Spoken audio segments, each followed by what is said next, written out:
Esto es De la Escritura a la Vida. Hola familia, hermanos, amigos, vecinos, bienvenidos a este primer programa de la Escritura a la Vida. Estamos muy contentos de estar con ustedes por primera vez.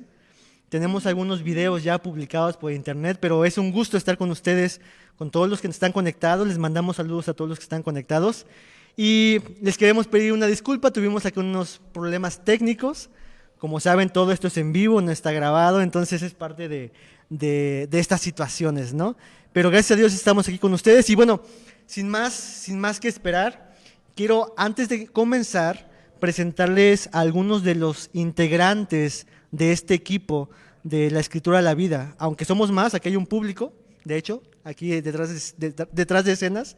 Pero queremos presentarles, en primer lugar, a mi hermanito Saúl. Saúl, ¿quién eres tú? ¿De qué se trata tú? Bueno, pues gracias por estar aquí, pues siendo partícipe de esto que ha sido de bendición para muchos. Y bueno, mi nombre es Saúl Villa, soy pastor de la Iglesia Bautista Alfa y Omega. Pues gracias a Dios ya llevamos un tiempo trabajando dentro de ese ministerio pastoral y pues Dios ha sido muy bueno. Hemos estado trabajando ahora también en un proyecto que es el Seminario Bíblico de Jalapa, dando clases, y creo que Dios ha sido muy bueno al darnos la oportunidad de estar sirviendo. Amén, amén. Siempre es un gusto poder servir y compartir la palabra entre hermanos, ¿no? Pero también tenemos a nuestro hermano Carlos Tapia, hermanito. Hermanos, un gusto estar con ustedes. Pues para mí es un privilegio poder participar en esta labor, en este ministerio.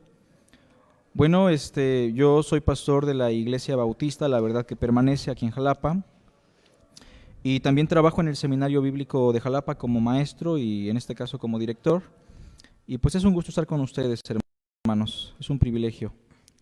La verdad es que yo estoy muy emocionado porque creemos que este será un buen tiempo, una buena conversación, en donde algunos de nuestros hermanos que nos escuchen ahorita en vivo o después puedan ser alimentados a través de la palabra, ¿no? Claro. Pero antes de empezar, a todos los que nos están viendo y escuchando, este ministerio se llama de la Escritura a la Vida.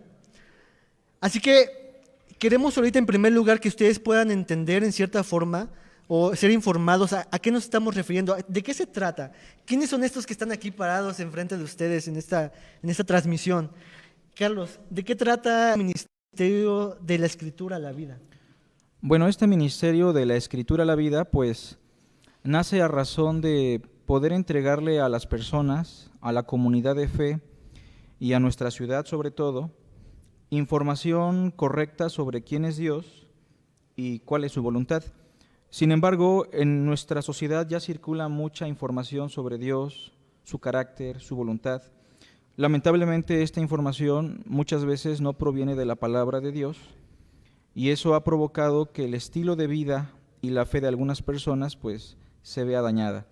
En ese sentido, lo que busca este ministerio de la Escritura a la Vida es considerar la palabra de Dios como la única fuente de revelación, como la única fuente de verdad, para que cada ser humano pueda conocer quién es Dios, cuál es su voluntad, y así poder establecer una relación personal, íntima.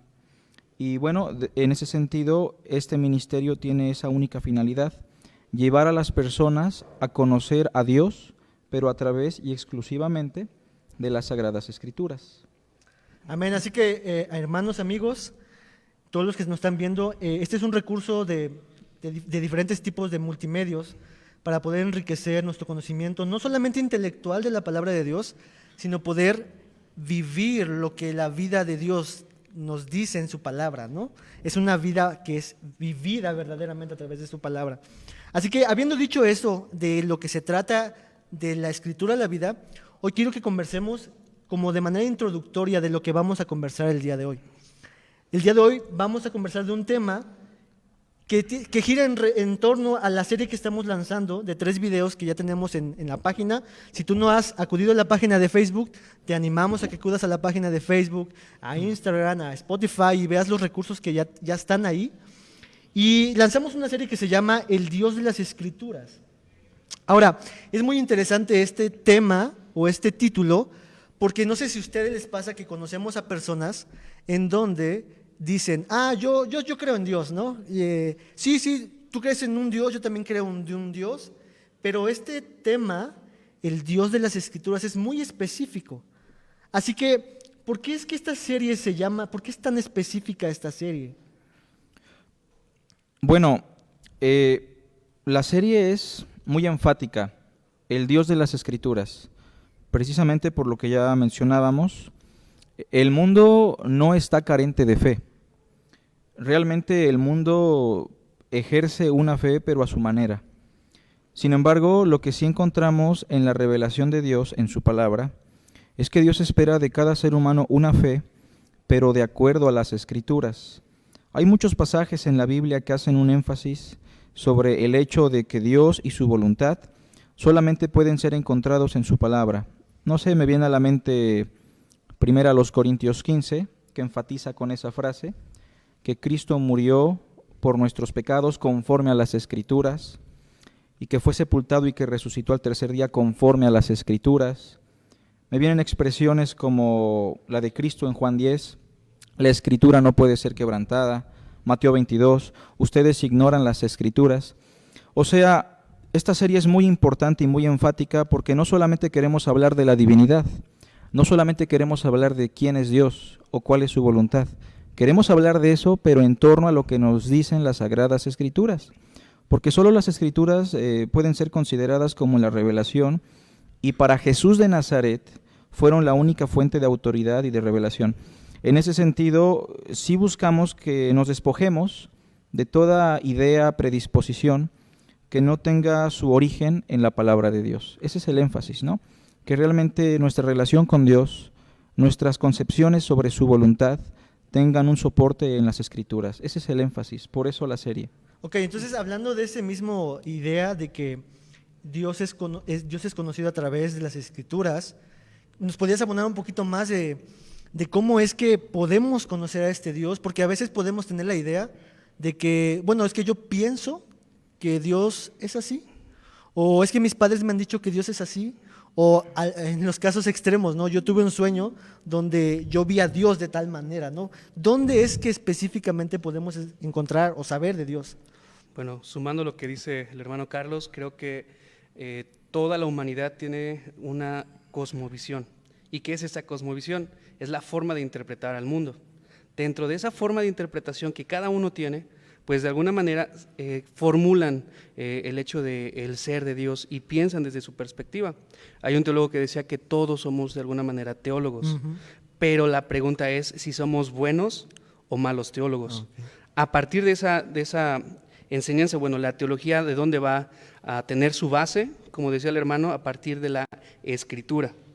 Y es en la Escritura donde vamos a encontrar acerca del ser de Dios.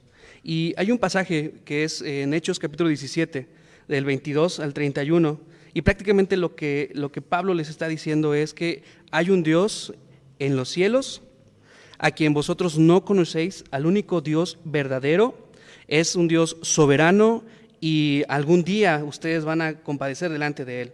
Entonces creo que la Escritura misma ha revelado acerca de ese ser de Dios.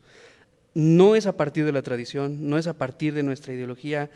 Nuestra cosmovisión de alguna manera es falible, pero la Escritura, como la revelación misma de Dios, es la voz de Dios, y es ahí donde vamos a encontrar acerca de quién es y qué es lo que quiere Dios para con nosotros. Así que la única forma para conocer a Dios, saber de Él, como lo decíamos, quién es Dios y qué es lo que quiere, es únicamente y exclusivamente a través de las Escrituras. Así es. Así que todo lo que vamos a hablar, amigos, es en torno de este Dios que está revelado en las Escrituras. Así que si tienes tu Biblia en tu casa, yo te animo a que la puedas abrir porque vamos a ver algunos textos para poder precisamente ver este Dios desde las Escrituras. Y no solamente eso, sino ver de qué manera nos afecta o beneficia en algún sentido este Dios. Así que yo quiero que me acompañes, por ejemplo, a 1 de Juan 1:5. Vamos a ver una parte de lo que vimos en los videos que hemos publicado. Si tú estás siguiéndonos en las redes sociales, tú sabrás que el último video que publicamos hablamos acerca de este pasaje. Mira, te voy a leer lo que dice y ahorita vamos a comentar, ¿va? 1 de Juan 1:5 dice: este es el mensaje que hemos oído de Él y os anunciamos. Dios es luz y no hay ningunas tinieblas en Él. Así que el punto que queremos enfatizar aquí es de que mis hermanos, que son los encargados de responder las preguntas de ustedes y mis preguntas, ellos puedan abundar en nosotros y decirnos, en este caso, Carlos, ¿me puedes comentar un poquito más acerca de a qué nos referimos con que Dios es luz? O sea, Dios está iluminándonos por todos lados como el sol, como la luna. ¿A qué nos referimos?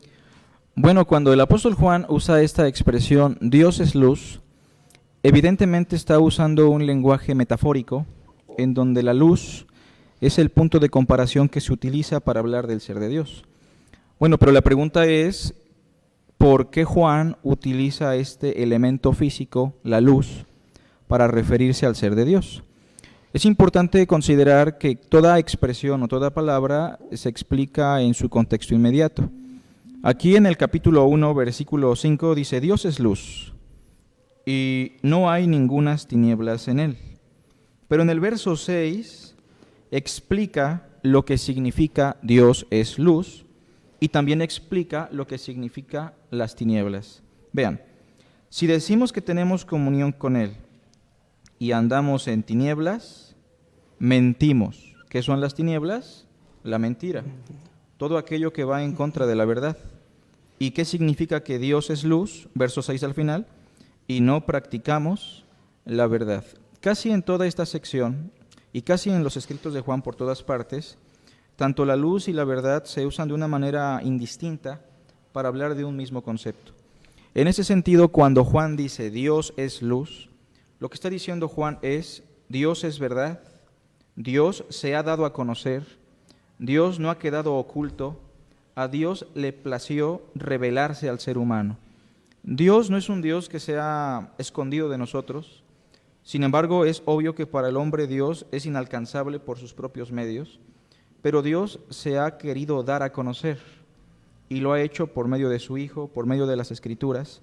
Y esta expresión por eso es muy importante, porque nos muestra no solamente que Dios se ha dado a conocer, no solamente que Dios es asequible para el hombre por su revelación, sino que Dios está muy interesado en que el ser humano establezca una relación con Dios.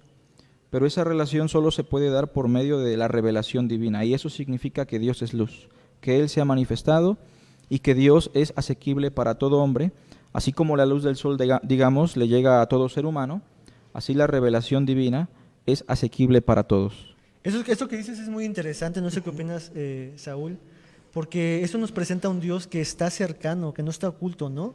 Porque hay ciertas religiones donde presentan a un Dios como muy misterioso, que no es conocible, que no se puede acceder a Él, pero este término nos acerca a un Dios tan cercano, ¿no te parece? Claro, creo que una de las mentiras que podemos nosotros abrazar es, o que podemos caer, es el hecho de ver a Dios como alguien distante. Y no es así, como bien lo decía nuestro hermano. Y creo que para poder entender esa esencia de que Dios es luz, tenemos que ir a Génesis. Cuando vemos Génesis, capítulo 1, versículo 3, dice, y dijo Dios, sea la luz, y fue la luz. De alguna manera, lo que estamos viendo ahí es la presencia de Dios, aunque eso no significa que ante la ausencia de esa luz física, como decía el hermano, estuviera la ausencia de Dios. Dios siempre ha estado presente.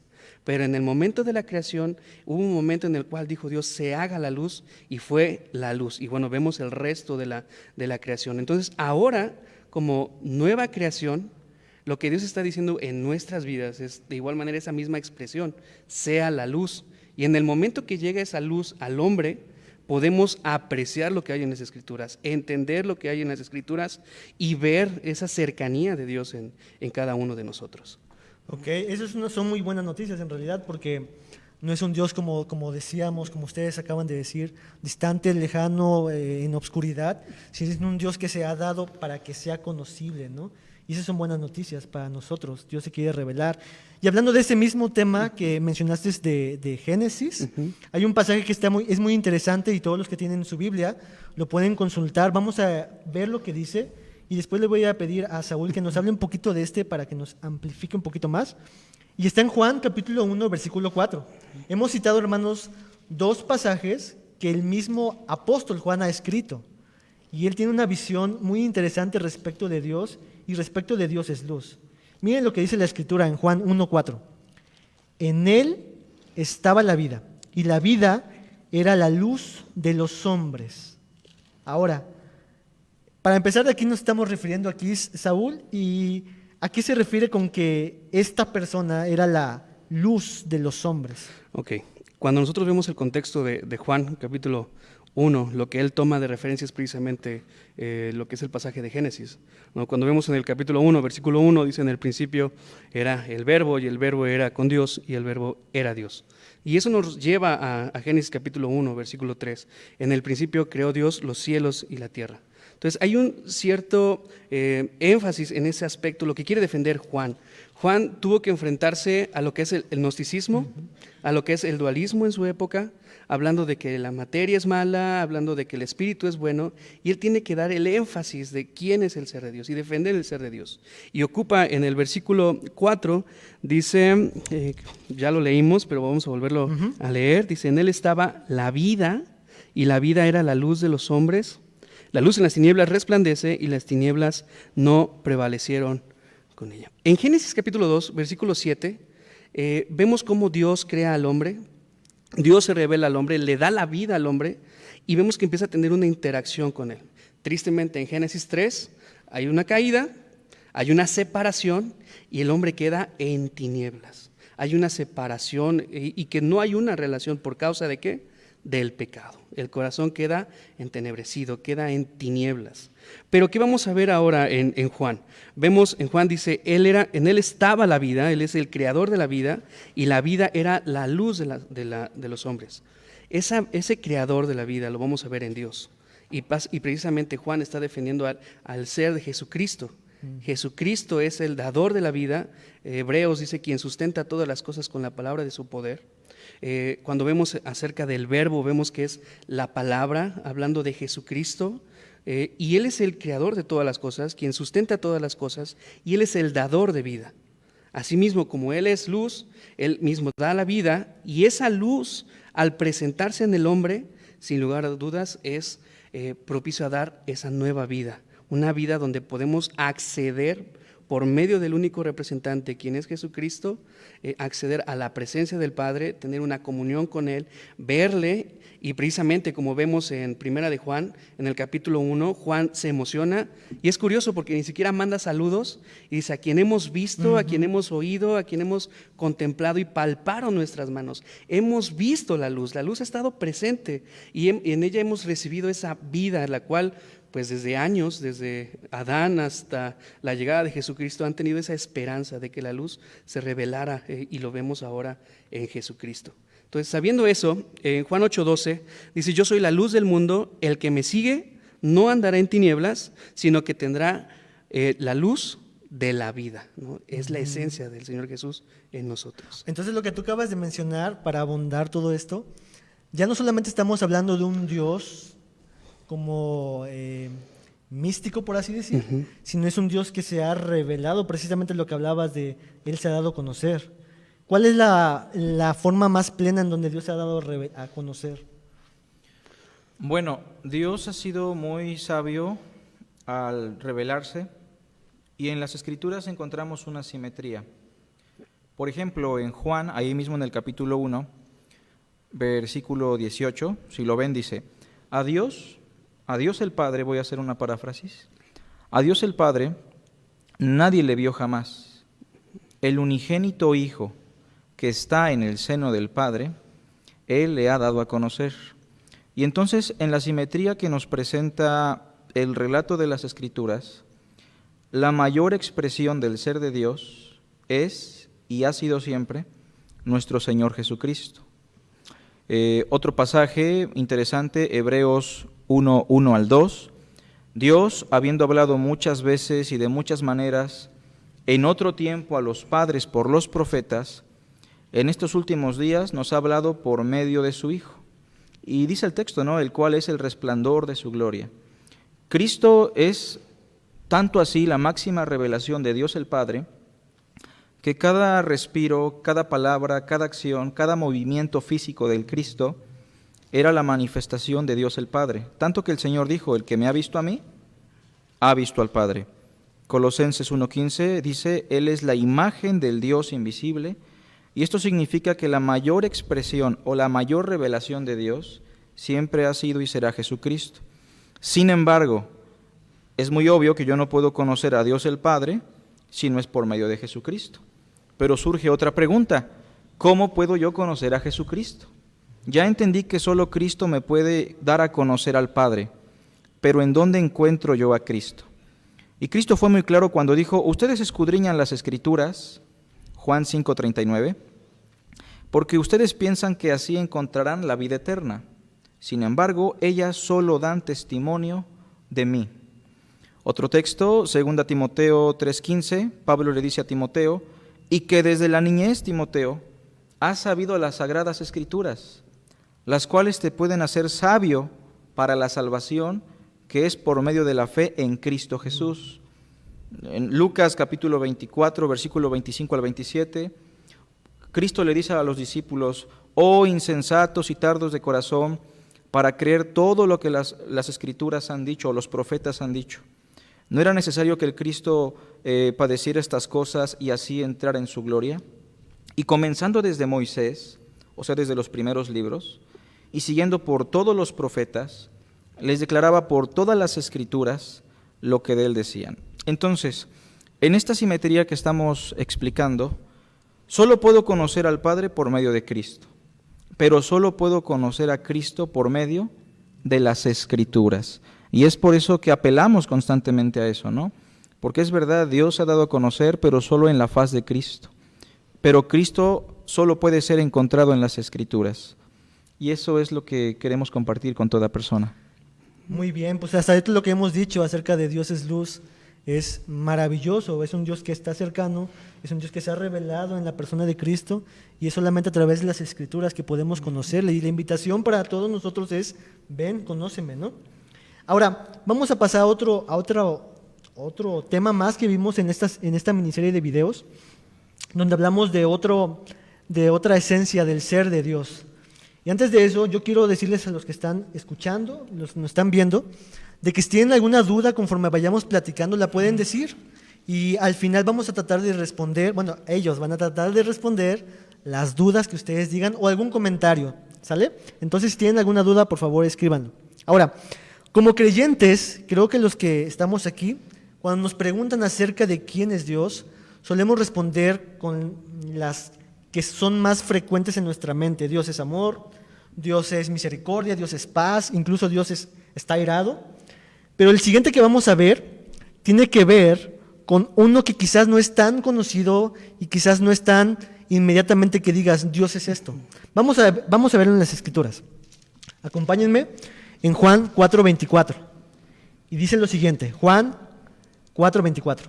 Dios es espíritu, y los que le adoran en espíritu y en verdad es necesario que le adoren.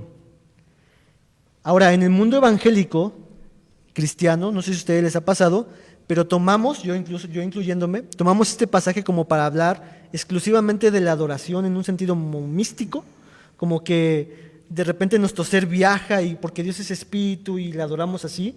Pero, Carlos, ¿qué se refiere con que Dios es espíritu y cuál es la relación que existe de este Dios con el tema de la adoración? Porque habla acerca de la adoración.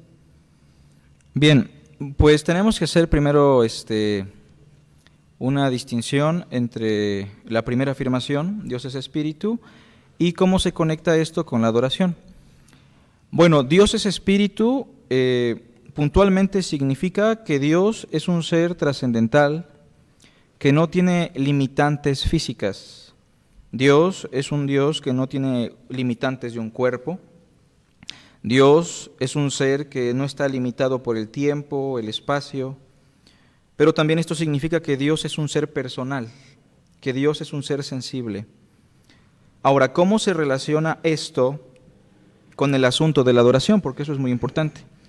En el contexto nos damos cuenta que Cristo está hablando con una mujer samaritana, o sea, ella profesa una religión, que es la religión de los samaritanos, y la mujer tiene un problema existencial, un problema que tiene que ver con inmoralidad. Es una mujer que es catalogada como adúltera desde la perspectiva de Cristo. Y la mujer tiene interés en obtener la vida eterna, pero Cristo la confronta en el capítulo 4, versículo 18, y la mujer en el verso 19 le dice: Señor, me parece que tú eres profeta. Ya es en el verso 20 que la mujer desvía por completo la atención de Cristo a otro tema, ya no quiere tratar con el adulterio, y la mujer aborda el tema de la adoración. Puesto que ella es samaritana y Cristo es judío, ella quiere iniciar un debate y así desviar la atención de Cristo por completo del otro asunto, que es vergonzoso. Y bueno, ¿cómo se relaciona esta expresión Dios es espíritu con el tema de la adoración? Primero debemos entender que adorar es servir, que adorar es obedecer, que adorar sí es una actitud que nace del corazón. Ahora veamos algunos aspectos. Vean el verso 20, por favor. La mujer dijo: nuestros padres adoraron en este monte, y vosotros decís que en Jerusalén es el lugar donde se debe adorar. Primero noten que la mujer empieza a hablar de la adoración en términos físicos, en términos de una localidad, en términos de una locación. Y creer que Dios es espíritu precisamente es todo lo contrario a lo que está diciendo esta mujer. La mujer piensa que a Dios solo se le puede adorar en un lugar en particular. La mujer está diciendo con esto que Dios está limitado a un templo en particular, a un monte en particular. Y muchas veces esta es la concepción que tienen algunos cristianos, que si no van a la iglesia no pueden adorar a Dios, que si no están dentro de una denominación, ahí no pueden adorar a Dios. Sin embargo, Dios es espíritu, está implicando para nuestra adoración que Dios puede ser adorado en cualquier lugar, no tiene limitantes de espacio. Pero en el verso 21, Jesús le dice a la mujer: mujer, créeme, que la hora viene cuando ni en este monte ni en Jerusalén adorarán al Padre, confirmando el hecho de que Dios es espíritu y la adoración a Dios no está limitada a un lugar físico. Ahora en el verso 22 dice: vosotros adoráis lo que no sabéis, nosotros adoramos lo que sabemos, porque la salvación viene de los judíos. Dios, por ser un ser espiritual, es un ser personal que posee intelecto, sabiduría, conocimiento. Y entonces, una segunda implicación de qué significa adorar a Dios como un ser espiritual tiene que ver mucho con la cuestión del conocimiento. En el mundo cristiano se piensa que, puesto que Dios es espíritu, Dios está peleado con el conocimiento, con el intelecto, con la sabiduría de este mundo. Realmente, cuando conocemos más a Dios, nos damos cuenta que Dios es un Dios de conocimiento. Dios es espíritu y eso significa que Dios es un ser intelectual, un ser sabio. Y nuestra adoración tiene que ser congruente con su naturaleza.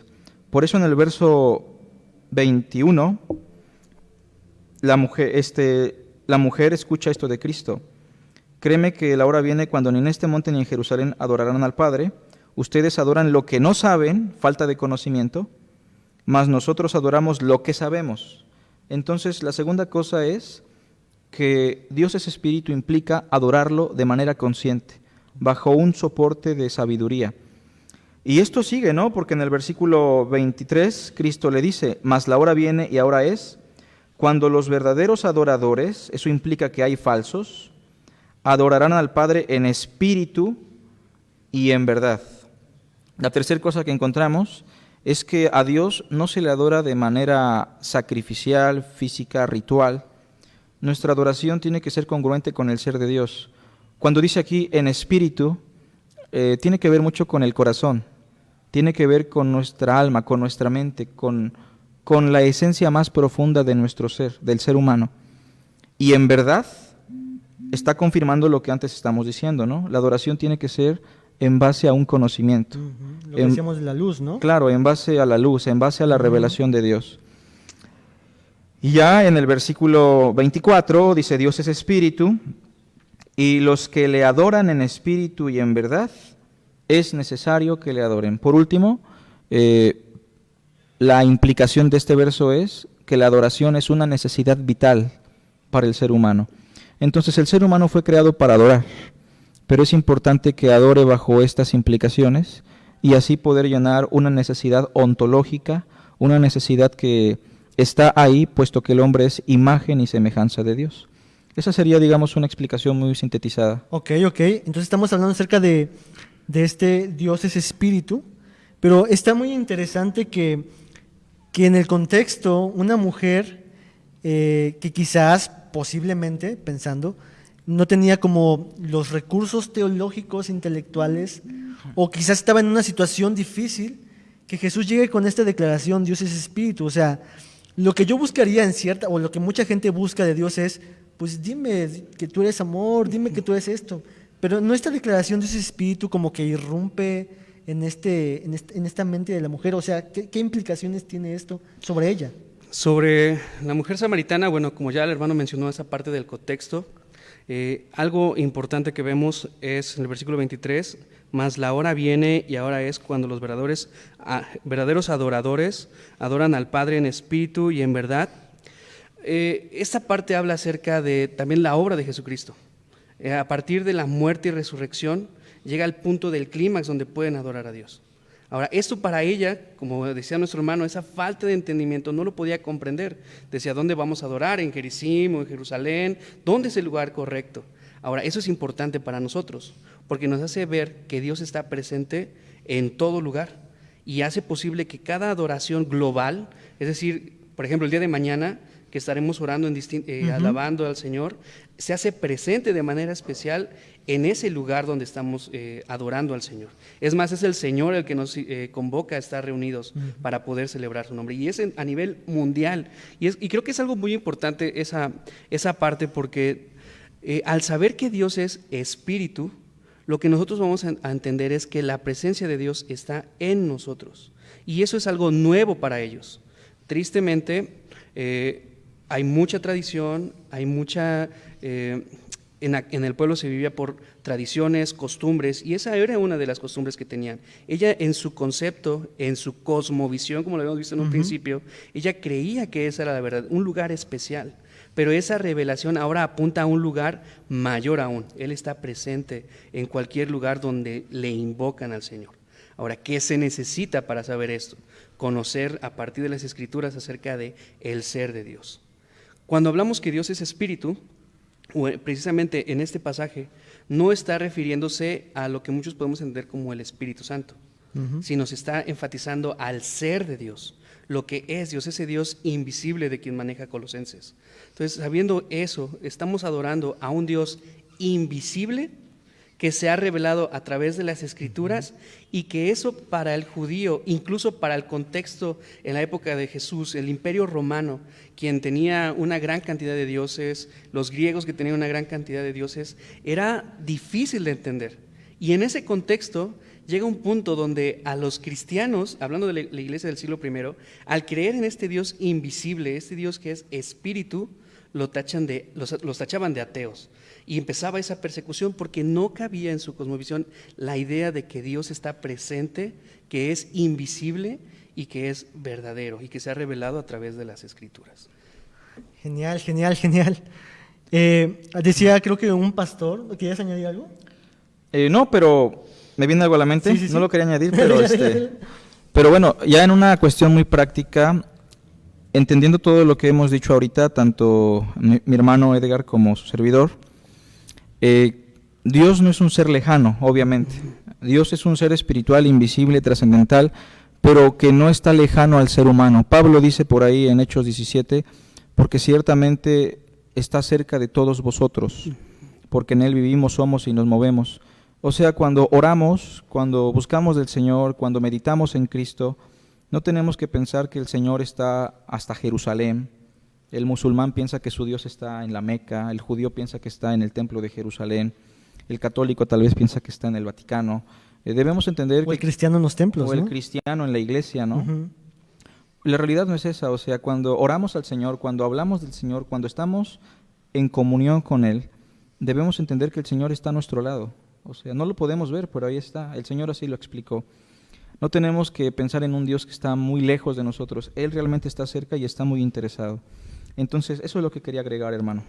No, genial. Estas intervenciones ayudan mucho para nosotros que estamos aquí, porque creo que estamos aprendiendo los tres, Sí, claro. y los que están aquí, y nuestro equipo técnico que está acá atrás todos, ¿no?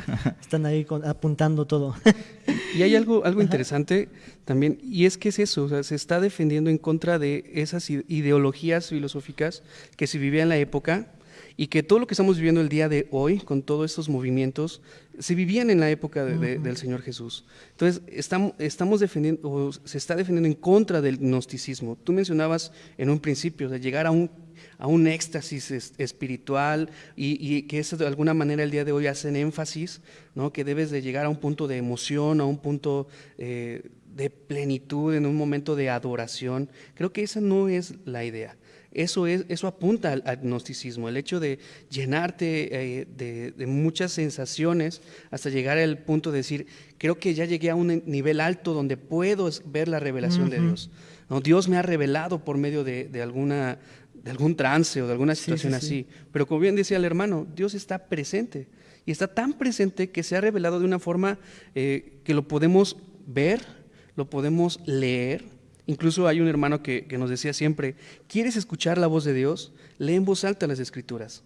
Está tan cerca el Señor en nosotros, se ha revelado de manera tan práctica en nosotros, que tristemente el hombre en su necedad tiende a buscar esos momentos de éxtasis espiritual, y malinterpretamos este pasaje. Los pasajes, Entonces ¿no? eso es peligroso, y eso es gnosticismo. No es realmente una correcta adoración al Señor, no es la verdadera forma de buscar al Señor.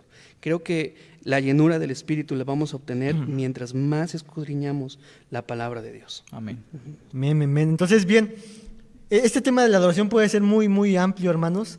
Hay un pastor que decía acerca de la adoración cristiana y verdadera, que es la respuesta de todo lo que somos a todo lo que Dios es, ¿no? Porque ahora, debido a que Dios es espíritu, podemos adorarle con todo lo que somos, en donde sea que estemos, porque tú decías, está cercano a nosotros, ¿no? Claro. Y al final del día, la adoración de todo lo que somos a todo lo que Él es, termina siendo nuestro deleite y nuestro mayor gozo. Y al final en el cielo será eso. Y nuestro mayor deleite y gozo será disfrutar de Él para siempre y gozar de Él eternamente, ¿no? Claro. Hablando de un poquito más de un tema enfocado a todo esto, porque estamos hablando de que Dios se ha revelado, de que Dios es espíritu y de que Dios está cercano a nosotros. Quiero enfocarlo ahora a otro punto que hablamos en los videos que grabaste tú, en donde hablábamos de una de la ontología quizás la más importante en las Escrituras, o que se hace mucho énfasis, acerca de Dios es amor. ¿Cuántos de los que están aquí escuchando y viendo no han escuchado eso, que Dios es amor, y que todo el mundo dice Dios es amor?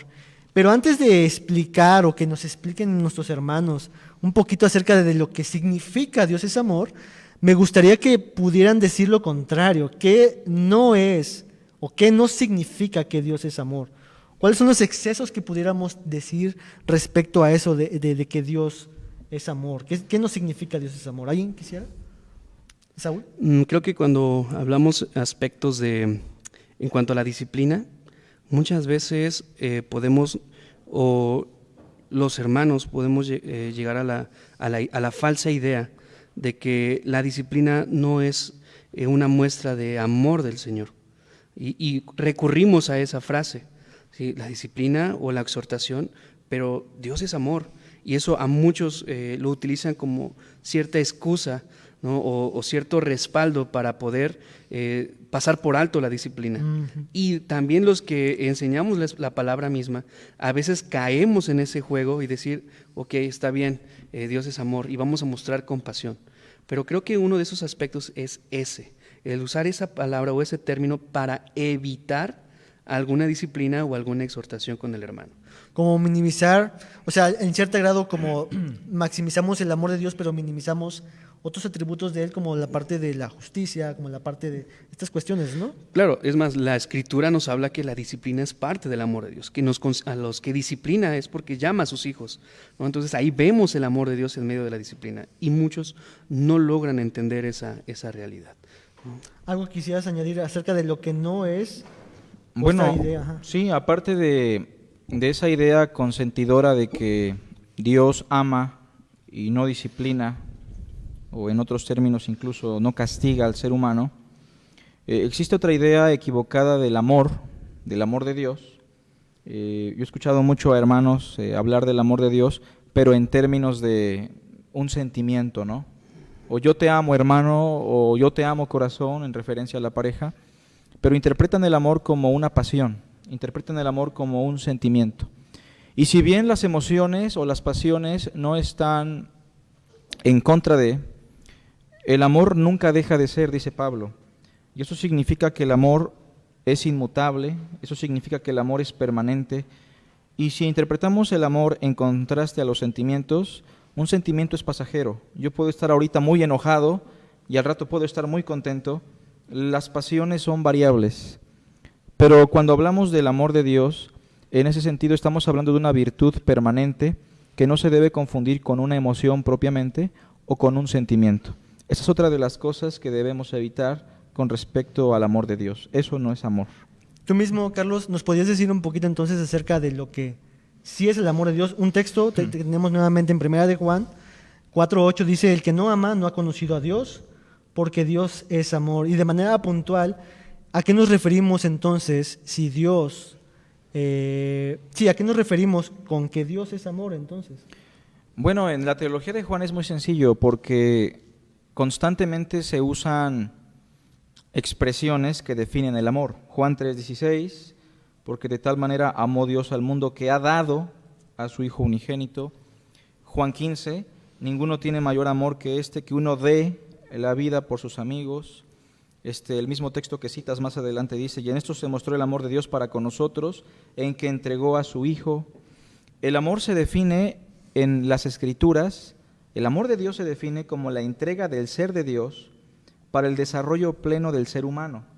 O sea, Dios entregándose a sí mismo para que nosotros realmente estemos realizados, pero en aquello que realmente vale, para que nosotros seamos a la imagen y semejanza de Cristo, para que nosotros seamos imagen y semejanza de Dios en plenitud. En ese sentido, el amor se tiene que definir como la entrega del ser de Dios para el beneficio del ser humano. Y entonces, amarnos los unos a los otros, en ese sentido, significa que debemos entregar nuestro ser, que debemos darnos plenamente, en este caso yo para el desarrollo de ustedes, o yo para el desarrollo de mi esposa, o yo para la realización plena de la congregación. No para que tengan el mejor auto, no para que tengan la mejor casa, una carrera, los hijos, buena economía, sino más bien para que se cumpla con la meta y el propósito pleno que es ser conformados a la imagen de Cristo. Parece que Pedro lo entendió bien, pero guiado por una emoción le dice al Señor, mi vida pondré por ti. En palabras muy concretas les está diciendo, creo, Señor, que ya te amo.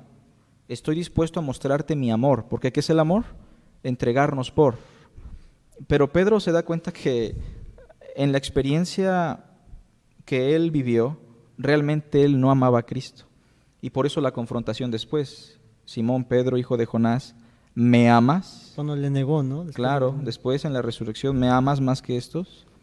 Y Simón responde, Señor, tú sabes que solamente te aprecio, solamente te quiero. Realmente Simón se dio cuenta que él no estaba aún amando al Señor. Pero el punto es que el amor es eso. El amor, una cuestión muy práctica, es la entrega de nuestro ser para el desarrollo pleno de otro ser. Y eso significa Dios es amor, que Dios es un ser que se ha entregado a favor de, que Dios está cerca y que se ha dado para nuestra plena realización, para nuestro bien. Esa es la idea, hermano, que encontramos. Sí, mis hermanos, todos los que están escuchando, van uniendo todo lo que hemos comentado. Este es un Dios único y maravilloso al que podemos acceder, y un amor que ha presentado de esta manera, ¿no? Pero, Saúl, hay un texto que quizás es muy conocido en el ámbito cristiano, y quisiera enfocarlo a lo siguiente. Juan 3:16, creo que lo conocemos todos, y dice, porque de tal manera amó Dios al mundo, que ha dado su Hijo unigénito para que todo aquel que en Él cree no se pierda, mas tenga vida eterna. Ahora, muchas personas dicen que si este texto dice eso, entonces haga lo que yo haga, Dios me tiene que amar, porque ese texto me dice, Dios me ama. Ahora, me gustaría saber tu respuesta o tu opinión desde las Escrituras, de ¿ama Dios a todo el mundo, a todas las personas de la misma manera? Ok, cuando leemos este pasaje, que es Juan 3:16, porque de tal manera amó Dios al mundo, que ha dado a su Hijo unigénito para que todo aquel que en Él cree no se pierda, mas tenga vida eterna, creo que es un versículo clave en la comunidad cristiana y puedo decir que muchos o todos conocemos este pasaje y lo utilizamos para compartir en cuanto al amor de Dios. Cuando vemos este pasaje vamos a ver que la palabra mundo del griego se traduce como cosmos, pero hay que ver la forma en la que debemos de interpretar este pasaje. Hay 4 formas en las que podemos interpretarla. La primera de ellas es porque de tal manera amó Dios al mundo. ¿A qué se refiere? O esta interpretación al mundo, ¿a qué se refiere? A todas las personas de todas las épocas, sean creyentes, no sean creyentes, y que ese amor ha sido mostrado a Dios y que por lo tanto, por ese amor, todas las personas se pueden salvar. Si nosotros llegamos a entender ese punto, bueno, entonces vamos a ver que el amor es tan grande, pero al mismo tiempo vamos a ver que la obra redentora entonces no tiene un propósito. Sería como el universalismo, ¿no? A lo que le llaman universalismo. Pensar, ok, al final de cuentas Dios me ama, sea que crea en Él, sea que lleve una vida pecaminosa, Él me amará y sea como sea me perdonará y estaré en su presencia. Eso es totalmente equivocado. El segundo aspecto es que Dios ama a todo el mundo, de todas las razas, de todas las culturas, de todas las épocas, y que bueno, en cierta manera Dios ama. Pero hermanos, el poder abarcar a todo ese conjunto de personas sin involucrar la obra redentora de Dios y la última expresión que dice a todo aquel que cree, mi querido hermano, si decimos que Cristo de alguna manera murió por todas las culturas, que la cruz no fue solamente para los judíos, de todas las naciones, de todas las tribus, de todas las lenguas, creo que no es una idea global lo que quiere dar el énfasis el apóstol Juan. La tercera postura nos habla en cuanto a el hecho de que mundo o cosmos se refiere al conjunto de creyentes. Y que solamente ese mundo de creyentes, de alguna manera, son los que han de ser salvos, a lo que se le llama la doctrina de la elección. Y creo que es un punto en el que nosotros nos podemos descansar, pero de alguna manera aún no comprende o no vemos la dimensión del amor de Dios. Cuando nosotros utilizamos la palabra mundo, muchas veces nos referimos a el lugar donde estamos viviendo. Es un mundo caído, es un mundo corrompido, es un mundo que de alguna manera ha tomado para sí el reino de las tinieblas. Entonces es un mundo terrible donde estamos viviendo y que Dios se ha revelado, pero aún así el pecado está presente en este mundo. Es tanta la depravación del mundo, pero al mismo tiempo, en vez de tomarlo como algo colectivo, es hablar de la intensidad de lo que se refiere a esta palabra.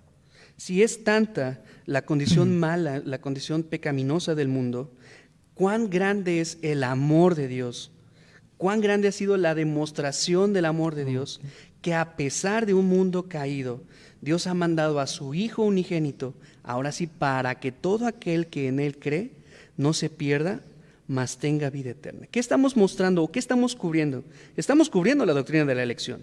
Solo algunos han de creer, los que verdaderamente creen. A eso le llamamos el evangelio del arrepentimiento, que se humillan y como dice Primera de Juan, y estábamos leyendo, quien conoce a Dios conocerá sus mandamientos y los seguirá. Entonces ahí es donde podemos comprobar, es tanta la depravación, es tanta la maldad en este mundo, que aún así Dios ha mostrado su amor para que todo aquel que se rinda a los pies del Señor, que crea en Él, que reciba esa luz de la que estamos hablando en un principio, no se pierda, mas tenga vida eterna. Entonces creo que ese es mi énfasis. Habla más de la intensidad del amor de Dios. O sea, como en un contraste de que a pesar de un mundo caído, el amor de Dios se mostró de tal manera que es... Hola hermanos, una disculpa a todos los que están conectados o los que están conectando. Vamos a esperar a ver si alguien se conecta en la retransmisión. Para los que vayan a ver la grabación, tuvimos pequeños contratiempos, hermanos, en cuanto a la parte técnica, pero pues como ustedes saben, estamos en vivo, esto no es fingido. Sí. Tenemos las mismas aflicciones que ustedes. Entonces, hermanos, pues ya no terminamos muy bien el tema. Esto va a tener una continuación después. Y hay una pregunta que hizo uno de nuestros hermanos ahí en el chat, No me acuerdo del nombre, ¿se acuerdan del nombre que pusieron? Creo que Sí. Fernando o alguien del Fernando, staff. Fernando, ¿verdad? Nuestro hermano Fernando pregunta acerca del amor de Dios y en la semana vamos a publicar un pequeño video donde nuestro hermano Saúl va a compartir de esta pregunta, ¿sale? Entonces esténse pendientes para esta respuesta y la puedan compartir para más personas, ¿ok? Entonces vamos a terminar brevemente de lo que hemos hablado, ¿les parece? Acerca de unas conclusiones de lo que hemos visto el día de hoy. ¿En qué me ayuda o en qué me beneficia saber, aunque ya hemos visto algunas cosas, pero saber de que Dios es luz, Dios es espíritu y Dios es amor? ¿Cómo debe de afectar esto mi vida, Carlos? bueno, creo que lo primero tiene que ver con el hecho de que Dios realmente está interesado en nosotros. Que nos despojemos de esas ideas muchas veces que nos hacen pensar que Dios no está sabido de mis necesidades, que Dios no conoce quién soy yo. Realmente el hecho de que Dios sea luz, espíritu, amor, nos debe impulsar a entender que Dios está interesado en nosotros, así como el pastor buscaba la oveja, la mujer la dracma, o el padre estaba esperando a su hijo. Así Dios está cerca de nosotros, esperándonos, buscándonos. Y en ese sentido, en la práctica, si usted tiene Biblia en su casa, haría bien en dar lectura a la Escritura, sobre todo los Evangelios, para poder conocer a Dios a través de Jesucristo. Eso es lo primero que yo podría decir. Lo segundo, si usted ya es un verdadero cristiano y ha creído en Cristo, debe restaurar su relación con Dios. Eso no solo lo digo para los que están lejos, sino para todos los que estamos aquí. Muchas veces hemos volcado nuestra relación con Dios a una manera meramente religiosa, tradicional, pero Dios está muy interesado en que tengamos contacto con Él todos los días. Entonces, en la vida práctica, nuestra relación con Dios se ve afectada si consideramos estas tres declaraciones. Ok, gracias, Carlos. Saúl, al final del día, pienso yo que cada una de la forma, como decíamos, de que Dios se revela, termina siendo una buena noticia para un mundo caído, personas pecadoras en tinieblas, como le dice Romanos 3, todos somos pecadores, no hay justo ni un uno. Efesios, estamos muertos, y el que Dios declare, yo soy luz, yo soy de amor, nos habla de buenas noticias. Claro. ¿Qué les podrías decir a las personas que nos están escuchando o viendo ahorita o después acerca del Evangelio? O sea, ¿qué necesitan saber respecto a estas buenas noticias? Creo que partimos del estudio de Primera de Juan, y en el capítulo 1 nos habla en cuanto a la realidad de que Dios es luz. Y vamos a encontrar aquí, y no vamos a leer todo el pasaje, pero vamos a encontrar 3 errores que comete el hombre. Y es, de acuerdo a este pasaje, creer que Dios está distante. Ese es el primer error. Dios no está lejos. Dios ha decidido revelarse a través de su Hijo Jesucristo. El segundo es que piensa el hombre que es bueno. Todos tenemos pecado. Y dice la Escritura que si nosotros decimos que no tenemos pecado, hacemos a Dios mentiroso. Entonces hay una realidad de nosotros. Somos pecadores y estamos separados de Dios. Y la tercera es que para muchos que podemos estar en pecado y aún así tener comunión con Dios. Y eso es lo que Juan está defendiendo, es realmente falso. Y esto lo escribe, dice en el capítulo 2, ¿para qué? Para que no pecamos.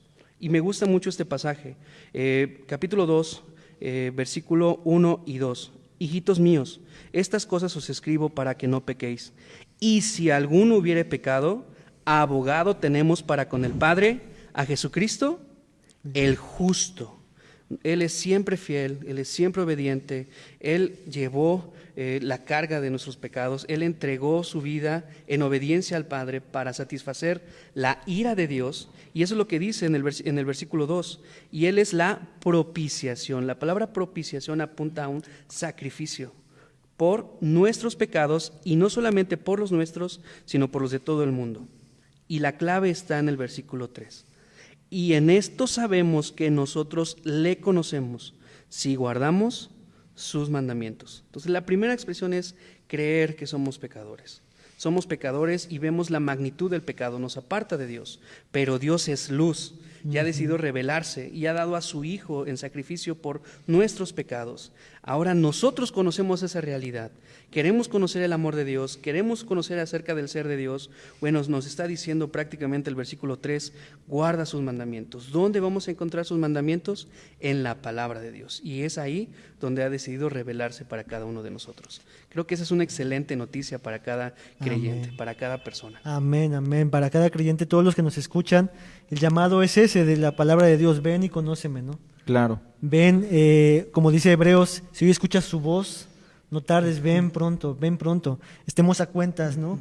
Y a veces pudiera ser que la gente piense de Dios como alguien imponente, como alguien que está con el ceño fruncido, pero conforme lo que hemos visto es un Dios que está accesible de tal manera que Él mismo dice que el que viene a mí, yo no le echo fuera. Así es. Así que hermanos, amigos, personas que nos escuchan, seas creyente o no, ven a Cristo Jesús. Ven a Él, conócele, disfrútale, ámale, goza de la vida que Cristo Jesús ha comprado para sus hijos y que disfruten de Él para siempre, ¿no? Así que antes de terminar, me gustaría que termináramos con una oración y ahorita comentamos. Claro que sí. ¿Puedes orar, por favor? Sí, claro. Pues vamos a orar para que el Señor siga revelándose y podamos tener esa iluminación cuando vemos las Escrituras. Vamos a orar. Señor, gracias porque tú has decidido mostrarte, Señor, en cada uno de nosotros. Y Señor, eso produce en nuestro corazón humillación, Señor. Hemos visto, Señor, la inmensidad de quién eres. Eres santo, eres puro, soberano, Señor, y al saber eso nos vemos tan insignificantes y, Padre, no nos queda más que rendirnos. Sabemos que tú eres el Rey y has acercado el reino a nosotros, Padre, y eso es una excelente noticia.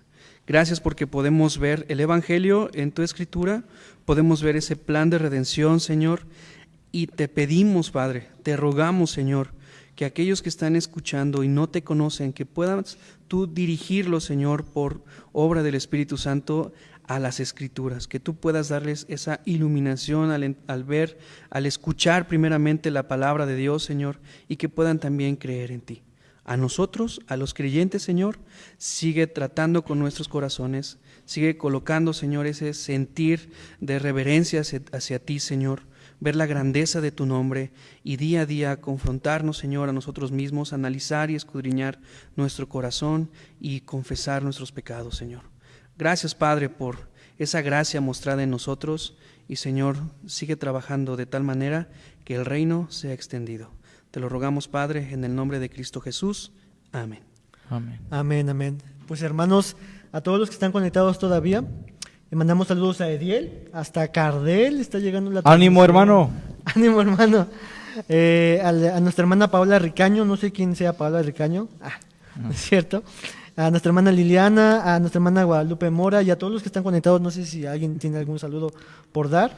A mi esposita, que está ahí conectada, entonces ya ahorita en un rato llego, mi amor. Bien, pues hermanitos, muchas gracias por lo que Dios les ha permitido a ustedes conocer el Señor y que lo comparten para con todos nosotros. Esta no va a ser la última vez, nos vamos a estar repitiendo, hermanos, periódicamente, entonces estén pendientes en las transmisiones y en nuestras redes sociales. Vamos a estar siguiendo publicando contenido que sea de edificación para los santos y que sea llamado a los inconversos a venir al Señor, ¿no? ¿Algo más que quisieran añadir? Sí, me gustaría agregar dos cosas. Una, pues, que estén atentos a los recursos, como bien lo comenta nuestro hermano Israel, los videos que estaremos subiendo, los en vivo. Y la segunda cosa muy importante, si usted está interesado en conocer la palabra, si usted necesita que alguien acuda a su hogar y le explique mejor las Sagradas Escrituras, nosotros y muchos otros hermanos que están aquí y en nuestra comunidad estaremos disponibles y dispuestos para apoyarle. Si usted nos escribe por Facebook o por cualquier otro medio, nuestro hermano estará pendiente con los otros hermanos que están allá atrás para poderle brindar ese apoyo y, en su defecto, si no tenemos la accesibilidad hasta usted, brindarle un apoyo a través de otra iglesia, a otros hermanos. Entonces, una recomendación que me gustaría hacerles, ¿verdad?